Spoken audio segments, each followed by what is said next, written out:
Dinner time na nung natapos ang Red Tour. Mabuti na lang, hindi kalayuan sa hotel namin maraming kainan. Dito kami kumain sa Anatolian Kitchen. Dito kami nako-order ng pottery kebab, yung famous local Cappadocia dish nila. Isi-serve nila ng kumukulo pa.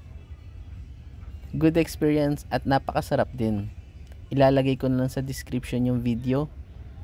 At syempre, after dinner, nag-coffee kami. Para naman matikman namin yung lasa ng coffee nila dito kung talagang matapang, yung kaya kang ipaglaban.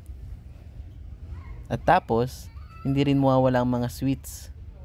Ang baklava, cake, croissant. Buti na lang yung presyo ng coffee at ng sweets ay abot kaya naman ng budget. Para sa isang coffee at cake, umabot kami ng 188 Turkish lira o nasa 26 dirhams.